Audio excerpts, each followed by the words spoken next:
I don't really know what this means, but it's not correct for a Muslim woman to kick her husband out of the home. If you mean by that divorce, then even if you divorce in Islam, brothers and sisters, divorce should be done in the best way, with the best manners, that you come to an understanding between each other in a polite, decent and dignified way, that you do not find it compatible to keep living with each other, and then you should separate from each other in kindness. In kindness. This type of divorce with this type of screaming and fighting and physical and mental abuse that we find the kuffar doing, using the children as some sort of, battleground, then the destruction, the corruption that this causes to the children, to the families, to the whole society is incredible. We are Muslims. He is your Muslim brother. He is closer to you than your own blood brother. The ties of Iman are the closest ties. They precede all other ties, ties of tribe, ties of nation, ties of money, ties of blood. The closest tie, the closest link is the tie of Iman. This is your Muslim sister. Similarly, so where is the love for the sake of Allah? Where is the respect? Yes, sometimes it happens that you can't get on with each other.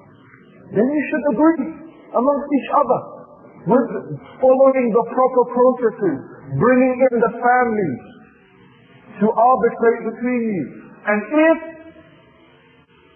there is willingness to reconcile, Allah will reconcile you. If it is not, then separate in kindness. This type of kicking out of the house and this type of stuff, come on. Is this the way to behave? Is this the way to go forward? Is this the way to behave as Muslims? No. So we advise our Muslim brothers and sisters that if you find that for some reason you keep on getting on each other's nerves, you keep on arguing, that for some reason you really decide that, it is not compatible for you to stay with each other anymore, then there's no need for this kicking out type stuff. Right? This type of attitude. Because if you kick, I'm sure your husband can kick harder than you. Okay? So think about that. So just let us have the correct manners and the correct way of behaving, and let us not resort to this type of petty, pathetic, shaitanic type of behavior, and we seek refuge with Allah from that.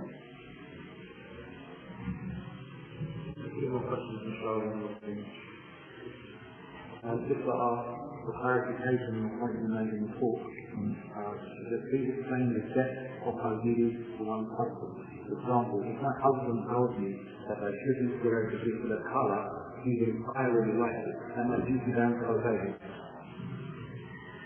If your husband tells you, climb the red mountain and go down, climb the green mountain and go down, climb the yellow mountain and go down, you should do it.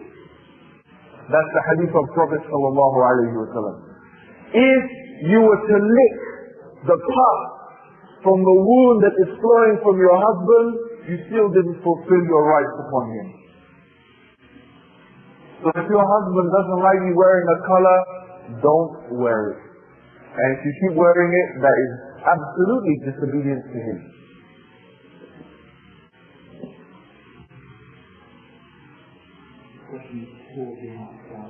Are women allowed to go into mixed gatherings, even if they are wearing hijab?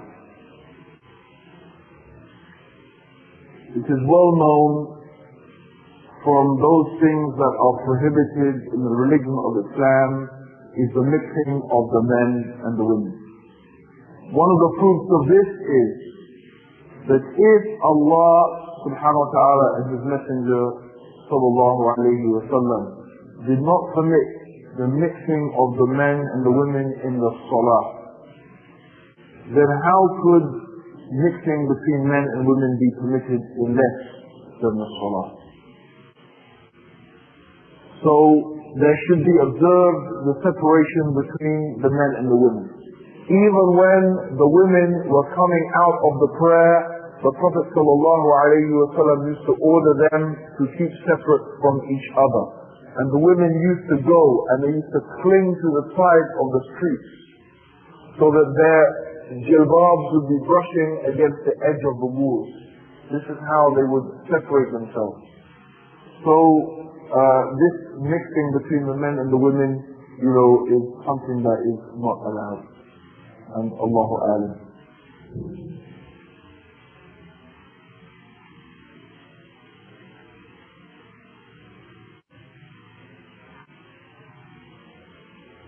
We also have a number of questions on what advice would you give, basically, what advice would you give to the children whose parents are always asking them questions?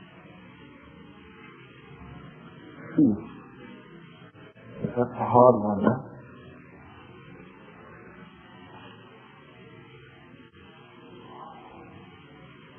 I think that, myself, I came from a family where I think I heard my mother and father really argue in a bad way once. So, alhamdulillah, in that way I was really lucky. And the one time I told them, why don't you both grow up and stop behaving like children? But if you find that as a child you find your parents are arguing all the time, I think the best thing to do is to try and explain to them that that you find this something that is very hard, and that this is not something that you think is from the good Islamic manners, and that we should be soft with each other and we should be kind with each other, and just generally to advise your parents in a most respectful and dignified and polite way. If you feel that you can't do that yourself, then maybe you could find someone who could come and talk to your parents, someone who you feel your parents would respect them and listen to them. But I think it is very important that children should communicate with their parents. I think when the children reach a certain age, especially like, for example, the relationship between the father and the son and the mother and the daughter, your son will reach an age when he is mature, and you should be able to treat him a bit more like a friend, like a friend. So you should be able to have this type of communication between yourselves. So this is what I advise. I do advise that you talk and you try and explain these issues, and inshallah, just like if you found your parents not praying, or you found them not fasting or not giving zakah or doing something haram, you in your best way would try and advise them and ask them to turn away from that. So similarly, try and employ the same type of technique, inshallah, and to advise them not to argue with each other. In conclusion, we ask Allah that He brings you benefit through this lecture. For more information, you may contact us through the following address: the Islamic Propagation Office, Rabwa, P.O. Box 29465, Riyadh 11457, Saudi Arabia. Phone 445-4900. Also 491-6065. Fax 497-0126. If you would like to listen to more beneficial lectures, feel free to visit our website at www.islamhouse.com. Assalamu alaikum wa rahmatullahi wa barakatuh.